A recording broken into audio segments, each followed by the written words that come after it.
Okay, we're back with the fall of Kalvus. On to part 2, where we will cover chapters 6 through 10.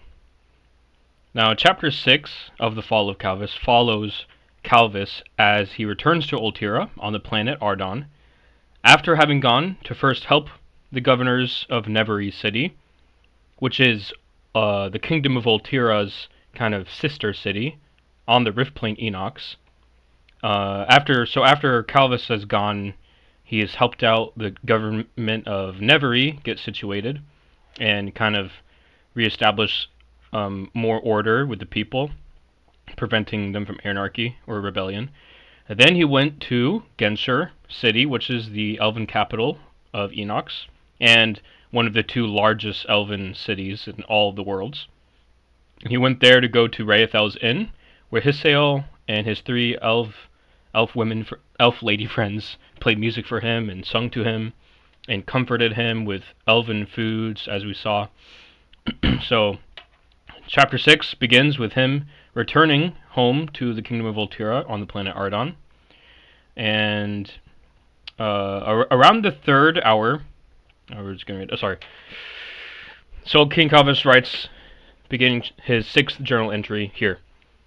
Now, around the third hour of working on my papers, now he's been getting into his routine as king, a soldier approached me, saying, "A peasant woman requested to be let into the palace, and we saw to it that she was repelled from the entrance. No lowly commoner should I can't talk, as always.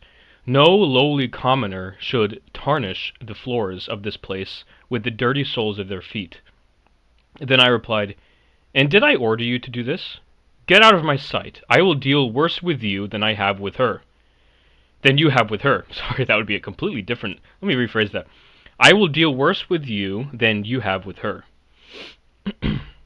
So, after Kalvus sends this soldier away, eventually, Glora comes to the throne room and stands before him, and he even asks her to sit beside him on the throne, and the others see this. Then the other guards in the room said, "Blasphemy! Blasphemy! How dare a peasant woman, dressed in such filthy garments, come to sit with the king on his throne?" Then I stood from my throne and said, "Silence! You will not speak this way about her. Now, we will send you out to live in rags in the alleys of the edges of the city, and you shall eat the dirt off the floor of your house." Why does he say we? Well, if you didn't know, even in the real world, not just in my world, in the past, it was common for royalty, a king or a queen, to refer to themselves in the plural, just because I don't know why, but they just did. So instead of saying "I, the king," it says "we will do this or that." So you will see that kind of language throughout the legendary scrolls from here on out with royalty. Pretty simple here. After this, Kalvus casts out the guards who spoke against Glora by stripping them of their ranks. This prompts Kalvus to give his first official speech as the new king of Empyria. And here it is. "People of Empyria, hear my voice. You who are of a higher status, you who live around the walls of the palace, do not treat the poor as if they are lower than you. The residents of the outer living districts are people just like you, and many of them are even richer than you. Their hearts are full of humility." He means richer in a deeper sense, not physically. "Yet the rich are made proud by their riches, and their ambition controls their mindset." Think of King Kalvus. Does King Kalvus live up to those words? We'll see. Do not let yourself be lifted up in pride, for it has hardened your hearts, and this will be the prelude to your downfall." So we see, just like his father, King Ankazar, from Book 5, King Kalvus now also is driven by the memory of his father and his childhood memories of his father and his teachings to also value the poor in wealth and physical and material wealth, but the rich in heart. So throughout the rest of chapter 6, Kalvus and Glora talk with each other on the throne all the way till midnight, and then he eventually walks her back and brings her back to her home and makes sure she's safe and everything on the way back in nighttime. And that's all that really chapter 6 covers. Now on to chapter 7. Okay, chapter 7 starts off with one of Kalvus's servants bursting open his doors, panting, and bringing news of an army from the land of Serea, making war with the land of Anarek. So, yeah, apparently Serea, the big northern continent, which I will show you in a map soon, is attempting to making wars with the land of Anarek. And when Kalvus hears this, he seems to not care that much, at least until he hears that Ultira has some involvement with this plan of Serea. But Serea is one big land. It's one of the biggest lands on the planet. I would say it's maybe the second largest. One being Sedima, two being Serea, third largest land being maybe Evenhara or Sanoa. Evenhara is definitely the third largest. So this is when Kalvus gets interested in what they're talking about, and now he says this. Then I said, "What of it? If they choose to fight each other, let them fight. Their affairs do not concern me." But they said, "No, sir, but we have a word of warning from Beshthaba that the Seraean army is planning to conquer Ultira." Immediately I laughed, saying, "Serea will conquer Ultira? They have lost their minds. Bring the generals of the army to me." So they went to bring the generals of the army to me. Now, Beshthaba is the capital city of the land of Anarek. It's not a super large city, but it's pretty large for the land of Anarek. So I'm going to show you the picture of Ardon. Here we go. We're going to zoom in here. This is the capital this is the land of Anarek. This is this is around where the capital Beshthaba is. The star here is the city of Hythus, which is the capital of Anarek in the future, later on in the book. But at this point in the book, it's this city. We have Ultira here, with the mountains that encircle its plains. The Ensu region, Ensu River, and then Granera. Now, look at Serea here. Let's see, am I right? Yeah, Sedima is the largest land, and then second largest is Serea, or maybe they're equal. Maybe they're about the same size. And I would say Sanoa is the third largest. Actually, Verdal is pretty big, because Verdal includes all this land. Never mind. Forget what I was saying earlier. Okay, but Ultira is the smallest land of Ardon, and yet it's the strongest. So, and it also has the biggest city of all the worlds at this point. Anyway, so we have Serea. This land is coming to Anarek and attacking cities here. Now, apparently, King Hezon, who's from the kingdom of Hesbon here, King Hezon, who we met in the first chapter, if you recall, at the Fae, he has set out to conquer Ultira. That's his plan.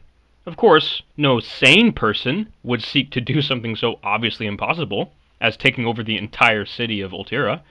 So how did this desire and urge arise in his mind? Well, we can guess. Infernos. That's right, the beast. Capital B. Infernos. So King Kalvus decides to go and counterattack the Seraean army before they can reach past the Anarek mountains and get to Ultira to conquer them and attack them. They're crazy. They're crazy. However, he wants to get something very, very personal and important out of the way first, before he goes ahead and starts this besiege against the Seraean army before they reach the mountains of Anarek. So, what is this plan? What does Kalvus want to do first? Well, he writes a letter to Glora, asking for her to come and see him in the palace. And when she arrives, he eventually asks her to go with him to the Rift Plain Pyra. And this is the Rift Plain Pyra, okay?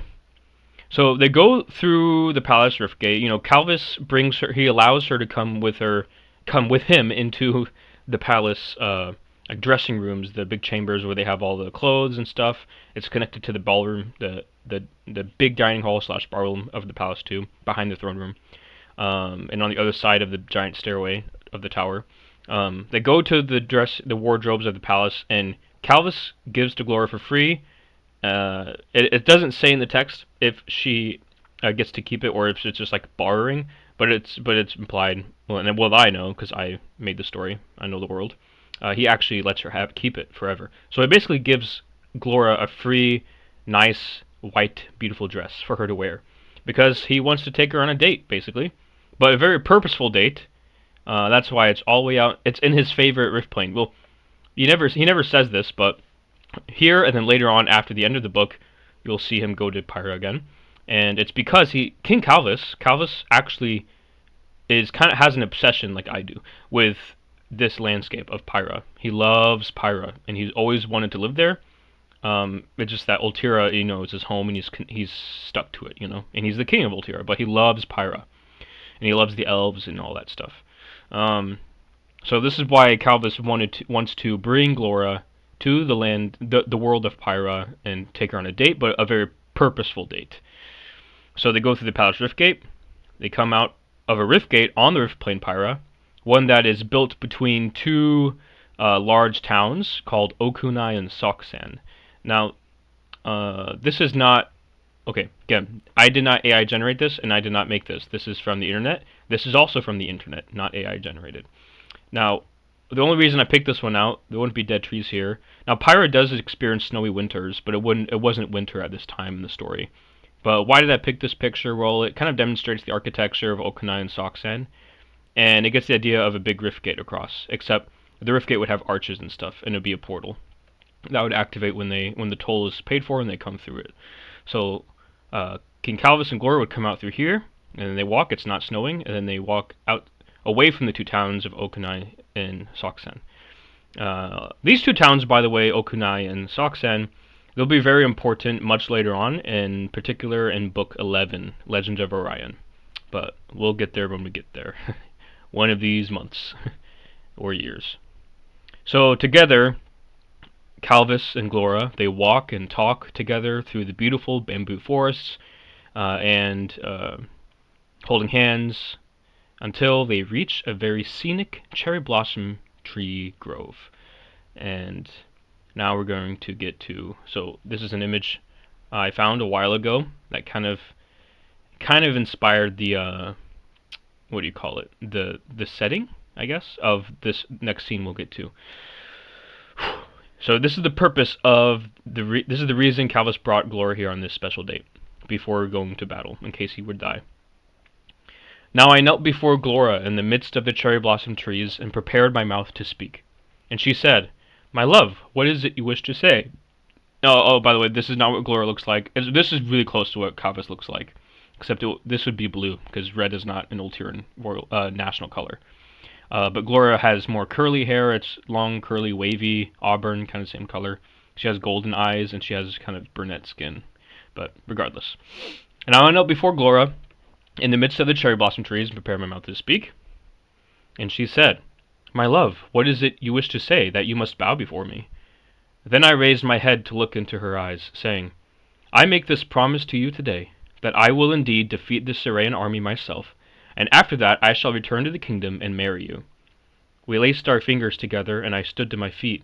A cool breeze passed through the air, carrying cherry blossoms, as I held her close to my chest.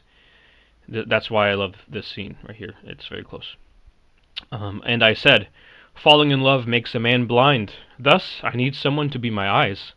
Will you be mine?" And Glora shed a tear, saying, "Yes, I will be yours alone. I will be your queen, and I will die with you in your glory. Then we will be one for all eternity." So in this universe, if two people are married and they die together, and they die... Okay, married people who die, because they're bound in marriage in this universe, they're spiritually bound forever. Literally forever. Not till death do you part, but they are eternally bound. So marriage ceremonies don't include the phrase, "till death do us part." Instead, when people die, if they're married, the couple will be together forever if they both go to Amnia as sentients, meaning they follow the light and they have the light in their soul when they die. And then they stay together in Amnia forever. So if you get married in this universe, you're married for eternity. So that's why she says, "Then we will be one for all eternity." Now, so okay, I have no more pictures of them. So yeah, this gets the scene across. Very romantic. So he proposes to her officially, finally, and he's like, "I'm gonna make you a queen. You won't be poor for much longer. Trust me. I will make you rich." Now that's not why he's marrying her. Obviously, he's marrying her because he's in love with her. He's in love with her. Ooh la la. Sorry. So, the important thing Kalvus wanted to get out of the way, maybe in case he thought he might die in the coming battle, was to propose to Glora, his childhood crush and first love. Now we're back to chapter 8. So, chapter 7 was basically just his proposal. What was that sound I heard? Oh, it's okay. Alright. Now, the Ice Sea is here. This is important for chapter 8. This is the Ice Sea. Now, the northern continent, Seria, is snowy. It's often snowy, and the Ice Sea is called so because the shores, like all the way here, so if you follow, like outlining from here to the shore, it's all like mostly frozen waters and like ice cubes and stuff, ice blocks, and same here, but not as much here. It's more here. But that's why it's called the Ice Sea.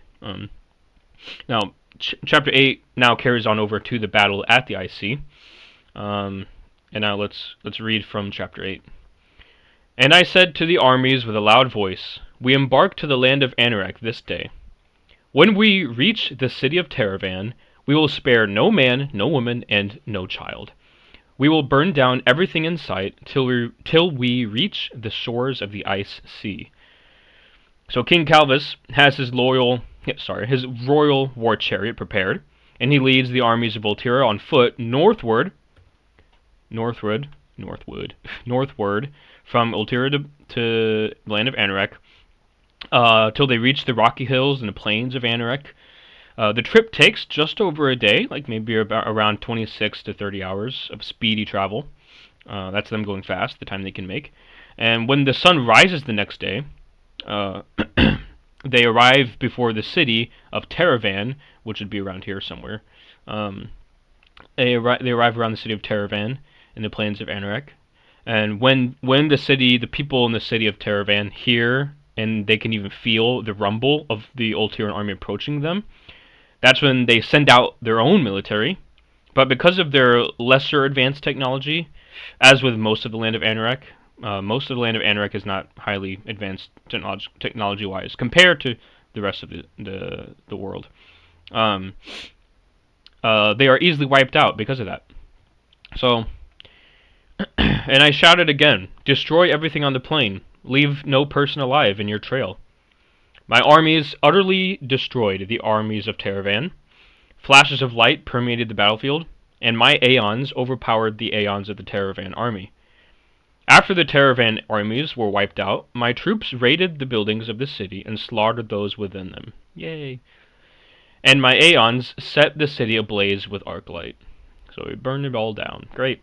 Then I called the generals to my chariot and said to them, go and burn down every town, every village, and any city in a 10-mile radius to this city. Leave no one alive, scorch their flesh to ashes. So they went out into the land to wipe out the cities of the plain. So he gets to Teravan around here, and in a 10-mile radius of this area, he just wipes stuff out, okay? It's mayhem, it's carnage. So this is clearly very ruthless for Kalvus to do. And Infernos, of course, is mostly behind it. Now after this, Empyria gathers on the shores of the Ice Sea. So they do that, and they come up to the Ice Sea, and they're all here on a really big bay town that has docks and ships that can go to and from on the Ice Sea. The Ice Sea. So, yeah, okay. As I rode on my chariot on the outskirts of the towns, I shouted to the generals and soldiers to take coats from the town's shops. For the waters of the Ice Sea are indeed very cold, and when the wind blows, the sails freeze. And because it was nightfall when our battle began, the air was all the colder. What does this look like? Well, I tried drawing ships on the Ice Sea. Not drawing, sorry. I tried generating an image of ships on the Ice Sea. It's supposed to be frost, but the Ice Sea gets so cold that, as Kalvus said, the sails themselves can actually freeze when there's too much frost on them. So Kalvus orders his troops to attack and take over the docks of the bay town so that they can use the ships in battle on the Ice Sea against Seria. And after taking the ships, Empyria comes to possess about 25 ships. The name of this bay town is not specified. It's not important to Kalvus to mention. Or me. But when the Syrian battleships eventually come closer, away from the horizon, closer into view, of the Bay Town. uh, so things go haywire. They utterly destroy the ships that Ultira is using with their overpowered cannons and mortars. What's a mortar? We know what cannons are. Cannons are over here, and you know, sound effects, right? But mortars are giant, kind of vertical cannons, you could call them, that shoot up and then rain down fire from heaven, like hellfire. In the case of the Serayan army, they would be using their Aeons and Arclight crystals to power the mortars, so that they actually use Arclight energy, like blaze and fire, to shoot the mortars. So that's the situation with this battle. And spoiler alert, no surprise, Saraya is able to defeat Ultira. Yep. When the Serayan ships touched the sands of the shore, their soldiers stormed out of them, and we braced the attack. Like D-Day. They were on the shore. Sorry, I thought of that for some reason. About half an hour passed before the Aeons arrived from the other towns, and the soldiers on the shore impaled each other with spears and halberds. It's bloody mayhem, literally. When the Aeons arrived, dressed in black leather cloaks, and each of them wearing a different colored mask, they lined up behind the backs of my soldiers. They lifted their hands into the air, like they just don't care, sorry. And holding their other hand at their chests, they summoned a great barrier of arclight between my soldiers and the Serayan soldiers, so that their attack would not take any of my troops. Once they could see that our troops were safe, they all clenched their fists in the air, and lightning struck from above, wiping out many of the Serayan soldiers. So they got a good upper hand for now. Let's continue. And after my soldiers had killed the remaining Serayan foot soldiers, the sands of the shore were stained with much blood. Then the rest of the Serayan ships arrived from behind the others, and their soldiers charged out onto the shore. With them came new Serayan Aeons, who could combat in equal power with my Aeons. So I retreated to my chariot to think over what my next action should be. That's basically where... That's right where Chapter 8 ends. So you can tell it's not going a good place, this battle. But then, the next chapter, Chapter 9, it kind of takes a sudden break from this sequence because it's an account from Kalvus of how he rushed to Ultira to rescue Glora from kidnappers and assassins, distracting him from his duty at this battle right now. Otherwise, maybe, perhaps, they could have won this battle, but they don't, as we'll see. So, this is from, this is when, sorry, my throat is hurting. So, I hope I don't have allergies. It's fall time, so. Anyway, sorry about that. Continuing. Kalvus returns to Ultira after this, so let me read this first. And the soldier asked to see me in my chariot. I allowed him to enter, and he said, it's a royal chariot, so it's like, whoa. I got like this feeling in my throat. The more I talk, it's like burning, and it's like making my eyes water. I'm gonna take a little break. Let me take a sip of my chamomile tea. Okay, sorry. Continuing. This might be a longer video, I can feel it. So, alright. So, the royal chariot that Kalvus is in is big enough to have like people meeting in it, because it's a royal war chariot. Anyway, not important. So the soldier comes in, and he says, Lord, I've come from the aerodrome of Beshthaba to tell you this, that the palace has been infiltrated by a group of Anarach assassins. Lo, they have kidnapped your lover Glora. Yo, they kidnapped your lover Glora. Oh no. So Kalvus, upon hearing this, he immediately begins his journey back to the kingdom at the maximum speed possible with his chariot. So he goes to Beshthaba, particularly, the capital of Anarach, as I saw before in the map, because there is an aerodrome, as this guy Cyril, his name, says, and there's an aerodrome there, and Kalvus takes ignore that. Kalvus takes a smaller airship from the aerodrome there, because smaller ones are generally quicker than large commercial airships, and he takes it to reach Ultira as quickly as possible. Now, as King Kalvus gets to the kingdom. And he goes back to the palace of Ultira. He's running through the halls. He's trying to find the assassin after trying to find Glora too, and he can't find either. And let's read from chapter 9 here. As I was panicking, running through the hall that leads to the door behind the throne room, I heard the sound of one of the armor stands crashing. Behind the door, next to the armor stand, I found an assassin hiding in the corner of the room. As soon as I saw the man, I charged toward him, unsheathing my royal sword. As I revealed my sword, he threw a hunting knife at me, but it bounced off my spalder. Ding! I seized his neck with my hand and dragged him out to the throne room. Kalvus is not in a good mood right now. I asked the man, "Where are you from?" Let me try to phrase that better. "Where are you from? Who are you, and who sent you here?"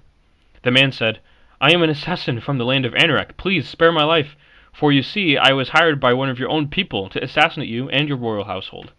Oh, and you signed up for that? You thought that would work? And I gnashed my teeth at him, saying, "Would I spare the life of any assassin? You have lost your mind, you filthy creature. Show me where you have taken those who were in the palace. I demand answers." Kalvus is not good right now. After that, he did not speak to me, but his body trembled in the fear of my presence. I then placed the blade of my sword above his right shoulder, and he began to speak again.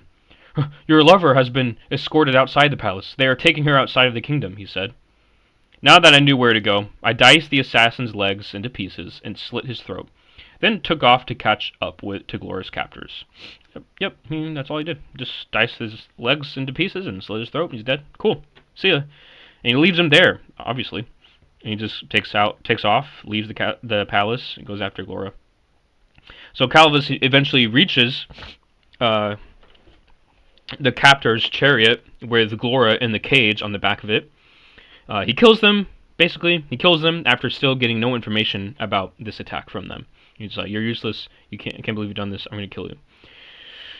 Now I had taken the chariot outside the city, and I burned the bodies of the assassins in a pile in the grass. After this, I returned to the palace with Glora, and I laid her down in my bed to restore her health. That evening, I reprimanded the palace servants for not being able to protect Glora in my absence. I had the palace maids prepare strong potions for me to have Glora drink. And once the servants had left my room, I sat by the side of the bed to comfort Glora the rest of the night, and I had no rest. Because of all this, Kalvus is clearly, he's getting very paranoid. He's very paranoid over Glora's safety now. He probably never really considered something like this happening before. This leads him to give her a place to live in the Ultiran palace, like permanently. Not in his own room. They're not married, obviously, but the palace is really large. But he gives her a really nice room for herself. Then I said, "I have prepared one of the chambers in the palace as a room for you. From now on, until we marry, that room is yours." Then she replied, "You would do such a thing for a peasant like me?" But I said, "You are no peasant in my eyes, darling. No, but you mean more to me than all the peoples and lands of Ardon. And your beauty is radiant, so bright the stars are ashamed to give their light." So, there we go. We know how he really truly feels about Glora, obviously.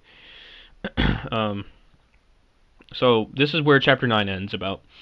And on to Chapter 10, which is the last chapter we'll cover in this video. And Chapter 10 is really important. It's technically where we're introduced to the main antagonist, one might say, of Book of 6, of the Fall of Kalvus. And this guy's name is Peluvius. His introduction comes after Kalvus recounts how angry he felt after hearing the news that his army had lost in the battle at the Ice Sea. Chapter 10 begins with him hearing, "Yep, we lost against the Seraean armies of the Ice Sea and Anorak."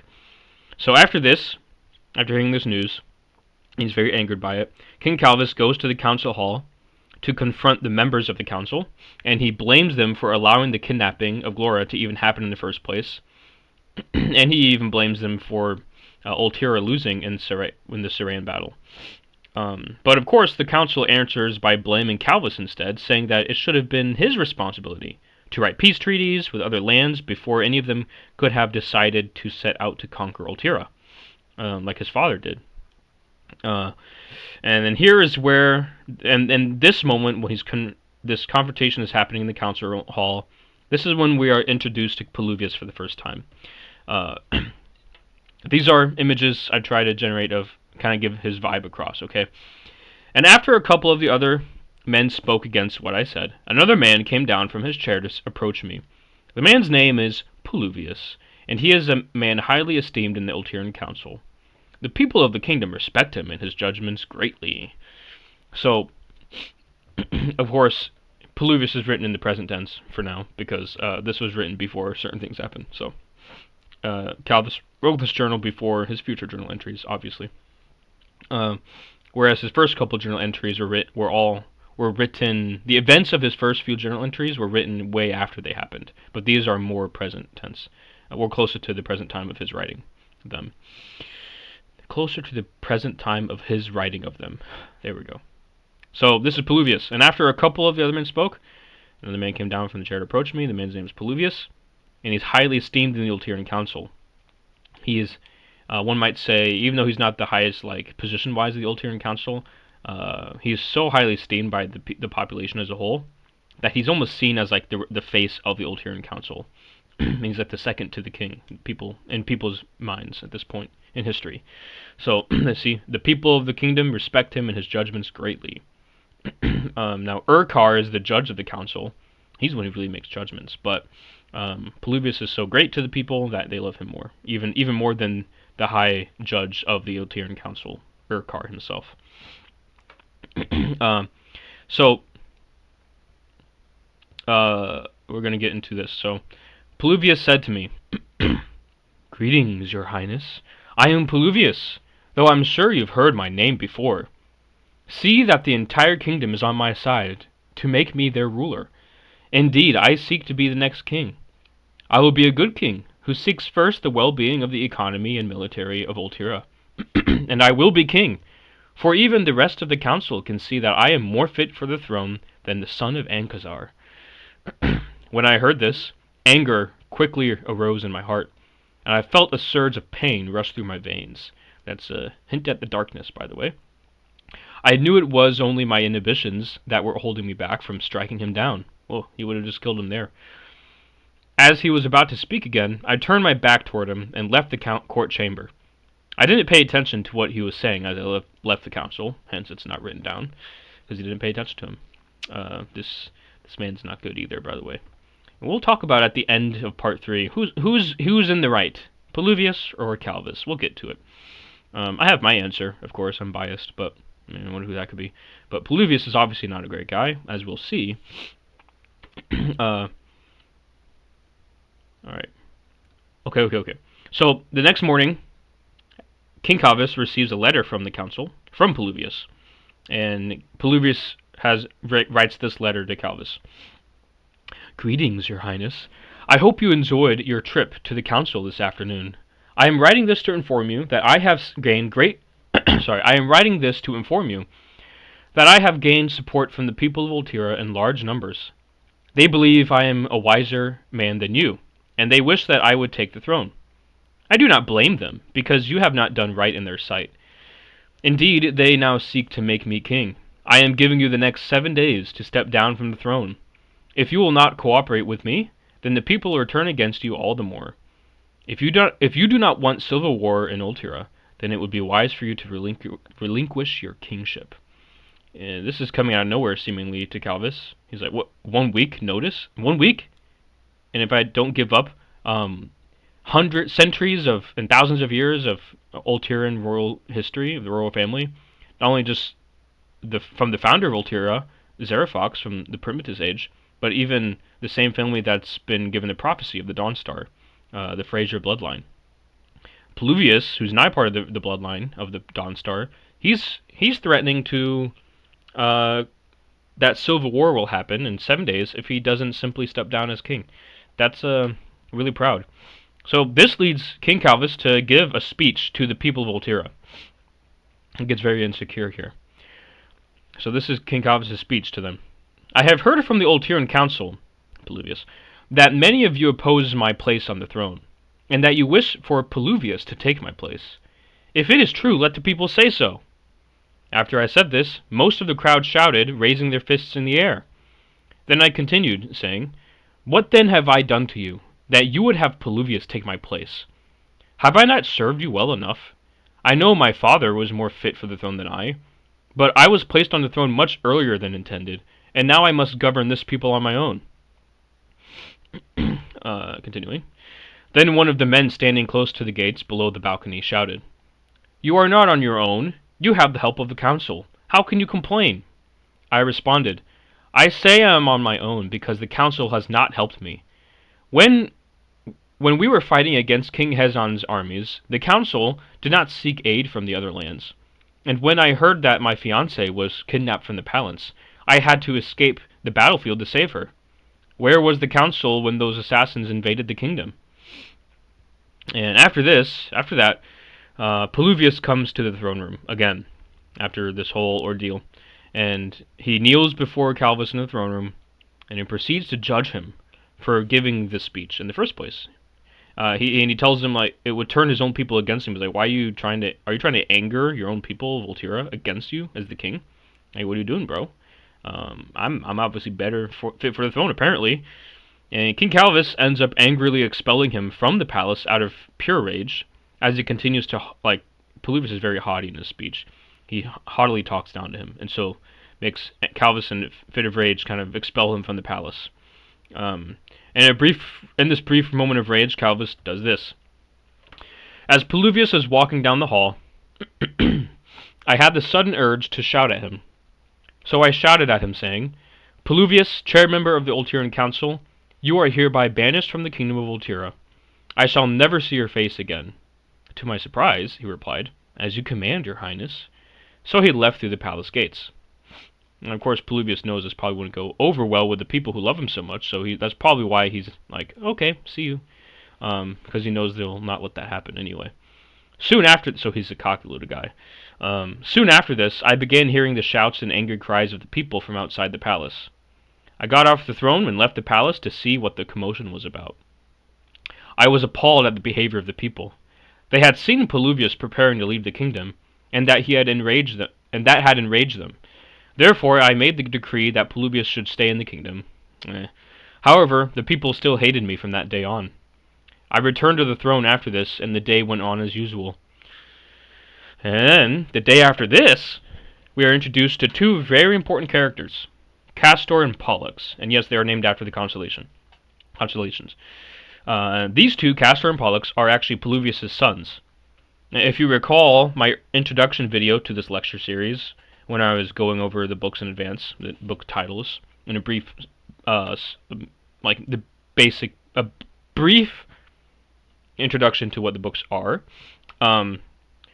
you will remember that book 7 is called The Fall of Castor, and book 8 is The Rise of Pollux. So let's see how they're introduced. So again, I tried AI art, trying to get Castor and Pollux generated. The faces will never be perfect in any AI image, but what it can do is get across the vibe of their aesthetic, I guess. So, the one on my right, Paluvius' sons come to kneel before the throne, and they come to speak to Kalvus, and now he writes. The one on my right had, on the left facing the throne, but from the throne he's on the right. The one on my right had dark curly hair, and his name was Pollux. It didn't really do the curly hair right. It's supposed to be the same kind of hairstyle as this, but like dark brown instead. Anyway. His brother had longer, lighter hair, and his name was Castor. And Castor is supposed to have a little more blonde in it. It's not white or silver. It's supposed to be like gray, like blonde with a little bit of gray in it from his father's genes. And his name was Castor. Castor spoke first, saying, "King Kalvus, our father has made it clear to you that you do not deserve the throne." And there could be like an ellipsis there, well, 3 dots there. As soon as he said this, I chose not to listen to him. So that's all Kalvus wrote of what Castor began to say. He continued to disrespect me in my own palace. After he finished his charade, Castor did, his younger brother Pollux began to speak. And Pollux said to me, "My king, forgive my father and my brother for the things they have spoken against you. Their words are not founded on truth. When you went into battle with the armies of Serea, you were alone in leading them, save the few generals you had. I appreciate your effort in trying to take your father's place. I believe you will be as great as your father one day, if you choose to not let the baseless words and actions of my father and brother anger you. Forgive me if I seem to be putting myself above you, for that is not my intention. So we can see here that Pollux is a nicer guy than Castor or his father. So it seems like the family isn't that great, except for Pollux. He's not the black sheep of the family. He's the white sheep of the family of black sheep, you could say. Of course, we never know anything about their mom or their grandparents or the great grandparents or the great great great grandparents. Just Pluvius, the father, and then the sons Castor and Pollux. So, okay. So finally, now, after this whole part of the story in chapter 10, after we meet Castor and Pollux and we're introduced to Pluvius, now the story goes on to Kalvus' much more. You could say this is the part of the journal entry of chapter 10 that Kalvus is much more excited to write about. So finally now, we have reached the moment where Kalvus and Glora finally get married, and Glora becomes the queen of Ultira. Eluha is a council member who is in charge of marrying Kalvus and Glora, and he's the one who marries them for royalty's sake. Okay. So Kalvus feels a nice respite from all his other duties and the worries and frustrations in his life as king during this time, where he and Glora can spend time arranging their wedding together, and except for Eluha's presence, because he's a member of the Ultiran Council, of course. Now, I will just read the entire wedding ceremony as it is in my book, and I can give you these pictures to look at while I read them. AI art generated, not 100% accurate, maybe not even 60%, but it gives you something to look at to accompany my reading. I need to drink a little bit before I read this. It's a lot. But then we will end the video. Alright, this is the end of chapter 10. Here we go. Kalvus writes, After I had finished putting on my garments, I stepped onto the palace balcony, where I could see the masses of the kingdom cheering at my appearance. Surprisingly, I awaited my bride and my queen with great anxiety. And behold, there she was, adorned with marvelous splendor and beauty. Her dress was angelic in appearance, her pulchritudinous form being wrapped with modesty and dignity by radiant silver linen. Pulchritudinous means like really beautiful form, I guess you could say. Her face glittered with majestic brilliance. Her hair, like the waves on the shore reflecting the light of the sun as it sets, flowed gracefully with elegance. Her glorious eyes, like golden flames, captured my eyes and held them as prisoners. Her brunette skin glistened in the radiance of the sun. She walked slowly up the stairs to the balcony, arm in arm with her father Enek. At last, Glora was to be my bride and my queen, and here she is. And this is the last image of the slides for part 2, so I'll leave it on this for the rest of the time. The only difference is that would be royal blue instead, and her skin is a little more darker than that. She's not like brown skinned or dark or black skinned, but she's like olive toned or brunette skinned. I don't know what else to call it. Anyway, she kind of has like this like natural golden glow to her skin and her hair, including golden eyes. At last, Glora was to be my bride and my queen. Eluha reached beneath his robes and pulled out of his breastplate a prayer medallion with the face of Toniel engraved on it, or, based on what people think he might look like. He's a precursor, so people can't see him. And he raised the medallion, the prayer medallion of Toniel, into the air. Then Eluha said unto the people, Behold, our king has taken a wife, and she shall be your new queen. When the people heard him say this, some of them began shouting against our marriage. And Eluha began praying aloud to Toniel for him to bless our marriage. When he had finished praying for our blessing, he put the medallion away in his breastplate and turned to face us. Glora and I held each other's hands, and I could see a tear streaming down her left cheek, which glistened in the sunlight. Now it came time for us to say our vows. Now it came time for us to say our vows. What the? Sorry, let me try again. Now it came time for us to say our vows, and Eluha said, Kalvus Fraser, "Do you swear by your life to always stay true and faithful to this woman till the day you die?" "I do," I replied. "I do," I replied. That's a better way to say it. Then he said to Glora, "Glora Bellis, do you swear to always be by this man's side till the day you die, and even for eternity?" Glora said, "I do." And with those beautiful words, Aluha said, "Let the king kiss his bride." Alas, I gently swung Glora towards me, and we shared our first kiss. As we kissed, I could hear the tension in the masses. Many of them were cheering, but I could also hear many of them becoming angry. After we parted our lips from each other, Maegar, the one who crowned Kalvus as coronation in chapter 4, Maegar came from beside Aluha, and he placed a beautiful crown on Glora's head. And when the crown had touched her head, Maegar shouted to the people, "All hail Her Majesty, Queen Glora of Volterra." The people gave a great cheer, but some argued amongst themselves. For the rest of that night, after our wedding, Glora and I retired to my chamber, which I could now share with her. And for the next 2 weeks, the two of us spent every day and night getting closer to each other.